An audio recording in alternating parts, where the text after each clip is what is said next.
Shrimad home remedies में आपका स्वागत है।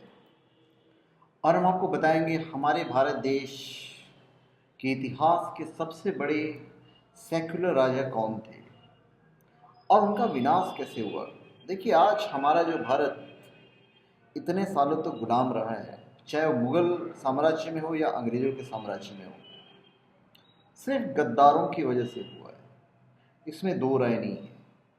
अगर हमारे ही मुल्क के लोग उन्हें अगर सहायता नहीं करते तो हमारा देश कभी गुलाम नहीं होता। ये एक हकीकत है। और हमारे देश के जो सबसे बड़े सेक्युलर राजा थे, उनका भी विनाश सिर्फ इसलिए हुआ क्योंकि उन्होंने किसी पे भरोसा किया। भारतीय इतिहास के सबसे बड़े सेक्युलर राजा का विनाश गाथा, जब उत्तर भारत खिलजी, तुगलक, गोरी, सैयद, बहमनी और लोधी वंश के विदेशी मुसलमानों के हाथे रौंदा जा रहा था, तब भी दक्षिण भारत के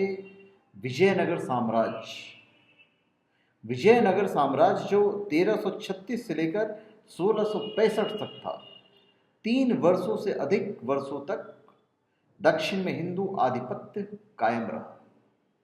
और उस महाप्रतापी राजा का नाम था कृष्णदेव राय। कृष्णदेव राय ने एक इतिहास रचा है। वो कभी किसी के सामने घुटने नहीं टेके। उनके दरबार के अष्ट दिग्गज में से एक थे महाकवि तेनालीराम, जिनकी तेलुगु भाषा की कहानियों को काफ़ी रूपांतरित करके हिंदी में प्रकाशित भी किया गया है। और उसी शक्तिशाली साम्राज्य के सेक्युलर राजा राम राय का उदय हुआ। जिस शक्तिशाली विजयनगर साम्राज्य पर 300 साल तक विदेशी आक्रांता गिद्ध उठाकर देखने की हिम्मत नहीं कर सके थे, उसे एक सेक्युलर सोच ने पल भर में खंडहर में तब्दील कर दिया। राजा कृष्णदेव राय की मृत्यु हो गई थी 1529 में। मृत्यु के 12 साल बाद राम राय विजयनगर के राजा बने थे। एक चीज मैं आपको और बता दूं कि बाबरनामा, तुज़िके बाबरी सहित फरिश्ता, फारस के यात्री अब्दुल रज़्ज़ाक ने विजयनगर साम्राज्य को भारत का सबसे ज्यादा वैभवशाली, शक्तिशाली, संपन्न राज्य बताया था। जय हिंदू, बौद्ध, जैन धर्मावलंबी बर्बर मुस्लिम आक्रांताओं से खुद को सुरक्षित पाते थे। इतना सुरक्षित था राजा कृष्णदेव राज का साम्राज्य। अभी हम मेन मुद्दे पे आते हैं कि वो नष्ट कैसे हुआ। अभी जब राम राय विजयनगर के राजा बने तो पहले दर्जे के सेक्युलरवादी थे। सर्वधर्म समभाव और हिंदू मुस्लिम एकता में विश्वास रखने वाले राम राय ने 2 गरीब, अनाथ, बेसहारा मुस्लिम भाइयों को गोद लिया था। सोच बहुत अच्छी थी। मतलब वो सोच ऐसी थी कि मतलब कोई भेदभाव ही नहीं रहा ना भाई। आपने एक मुस्लिम भाइयों को गोद लिया, बौद्ध भाइयों को गोद लिया, जिसे भी गोद लिया, भाई अपनों में से किसी को गोद नहीं लिया, तो कितनी बड़ी सोच थी उनकी। अब इन 2 भाइयों ने एक बेटी की तरह हमेशा उनके पास रहे और उन्होंने भी अपने बेटे का ही दर्जा दिया, बल्कि उनके लिए अपने ही महल में मस्जिद भी बनवा कर दिया था कि भाई तुम नमाज वगैरह पढ़ा करो। ऐसे राजा राम राय के शासनकाल में विजयनगर साम्राज्य की सैन्य शक्ति में कोई कमी नहीं आई थी। स्ट्रांग थे वो। आपको पता है कितने लाख सिपाही थे उनके पास? उनके पास 2 लाख सिपाही थे। और विजयनगर से जीत पाना असंभव था। कोई भी आक्रांताओं ने उनको जीत नहीं पाए।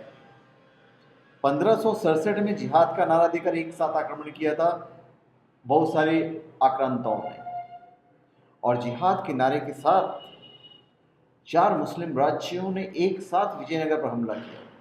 और इस युद्ध को राक्षस टंगड़ी या तालीकोटा का युद्ध कहा जाता है। और वो जो 4 मुस्लिम राज्य थे वो थे अहमदनगर, बीजापुर, गोलकुंडा और बिदर। अभी जब सोचिए 4 राज्यों ने सम्मिलित आक्रमण जब एक साथ किया होगा तो विजयनगर की हालत क्या हुई होगी। कोई डर नहीं, किसी का कोई डर नहीं था और वो युद्ध लगभग जीत चुके थे। पर ऐन मौके पर पता है क्या हुआ। वो जो 2 लड़कों को जिन्होंने गोद लिया था, उन्होंने पीछे से वार करके उनका कत्ल कर दिया। ये था हमारे सेक्युलर राजा का इतिहास और उनका विनाश का कारण। और उनके मरते ही जो मार काट मची विजयनगर में, वो आप शायद नहीं सुन पाएंगे। स्त्रियों और बच्चों को घर से खींच खींच कर मारा गया है, कत्ल किया गया है, बेदर्दी से कत्ल किया गया, जिसकी संख्या उस वक्त भी 1-1.5 लाख से ऊपर बताई जाती है। और पूरे विजयनगर को आग लगाकर नष्ट कर दिया गया। तो एक सेक्युलर सोच ने समृद्ध सक्षम हिंदू साम्राज्य का अंत कर दिया। इस महान साम्राज्य के खंडरों पर खड़ा है आज का शहर हम्पी, जिसे यूनेस्को ने विश्व धरोहर की विरासत के रूप में दर्ज किया है। इतिहास गवाह है कि अपने माता पिता सहित पूर्वजों के माथे के कलंक से सेक्युलर प्राणी का जन्म ही कुल खानदान स्वधर्म मातृभूमि का नाश करने के लिए लेते हैं। ये मेरी अपनी पर्सनल सोच है, हो सकता है आपकी सोच नहीं हो, पर यही सेक्युलर सोच, सोचिए, एक हिंदू साम्राज्य का खत्म करता है जिससे आज तक कोई नहीं जीत पाया था। और उनके जो कृष्णदेव राय थे, उन्हें तो जीत पाना ही असंभव था। उन्होंने बहुत कमाल से अपने राज्य को स्ट्रॉन्ग किया था, शासित किया था। तो धन्यवाद। आप हमारे चैनल पे सब्सक्राइब करें और अपने कमेंट दीजिए। धन्यवाद।